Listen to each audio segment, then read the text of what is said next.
representing a tenant. Sorry, I'll give you a microphone to give you. I just have it about that far away, and that should probably work. I'm representing a tennis club in the Woden Valley, and this is, you possibly think, very small beans when we've been talking about the big picture, but I think I might tell you something that most people will not know, and it is certainly a concern of Tennis ACT. Tennis clubs in the ACT are charged rates.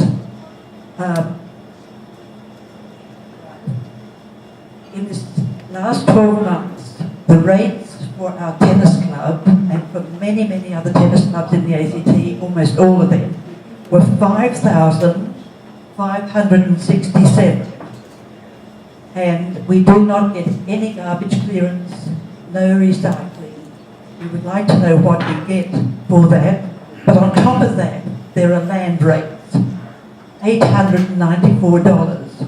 Land rent, $2,440. In this last 12 months, it's been $9,000 that has gone to the government, and we want to know for what. And our big concern, and all three of our speakers talked about the health of the ACT. This is our big problem because of the rise in costings and having to put up our fees. We find that 10 years ago, we had 242 members. 5 years ago, when these costs began to go up, we had 199 members. This year, we have 108 members. So your question then is, what does the money go towards, and what do you get for your money? Is that right? And, yes, and but would you like to hear some idea of maybe things improving for you? Well, the concern is it's about the health of the people, and Brendan did talk about the youth that we're concerned about. Tennis is a family recreation. It brings families together, and also it is a very healthy occupation. And it's ACT, Tennis ACT, as well as the local clubs that are very concerned about these rising costs, which to replace an all-weather tennis court is $10,000. Sorry, $20,000, and they have to be replaced every 10 years. And so we have to find, on top of all these other costs, the care of our tennis club, which is $80 every 10 years. Andrew Barr, would you like to respond to that? Thank you for raising the issue, Judy. We want to know where the money goes. We've just given Tennis ACT a $4 million grant, and we provide a $2.4 million grants program every year for sport and recreation organisations. And I'm certainly aware of a number of tennis clubs, about a dozen in the last 5 years, who've received grants to upgrade their facilities under those programs. Very happy to talk to Ross Triffett. I've got a meeting with him next week. He's the CEO of Tennis ACT in relation to your particular tennis courts.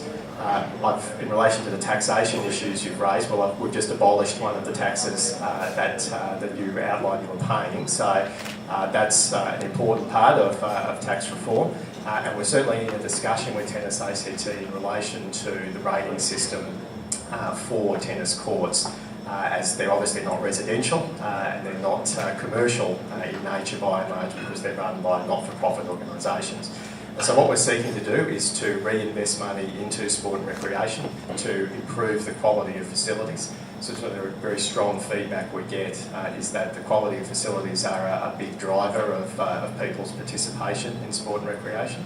But we're also working very closely with Tennis ACT on a number of different programs to get more people involved in the sport. And in fact, just last weekend, I participated in one of the new programs we're funding through our inclusive sports grants called Cardio Tennis, which I must say was quite a workout but you can do it at a variety of different levels.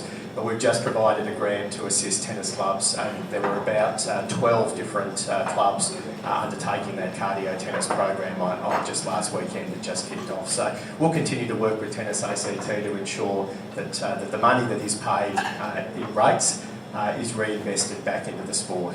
And in the end, I think that's an important thing that people want to see, is that we are providing investment and grant opportunities for tennis clubs and for the peak bodies like Tennis ACT to invest in the sport and continue to improve the facilities in the city.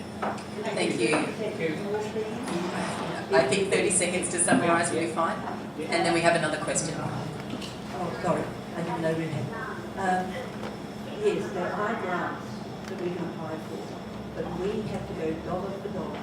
And we're replacing a tennis court, every tennis court will apply 10,000 to meet your grants. Not necessarily. There are some programs where we will provide more than 50%, and sometimes up to 100%. It will depend on the circumstances. But the model that Tennis ACT has supported has been a 50-50 one, but it doesn't always have to be the case.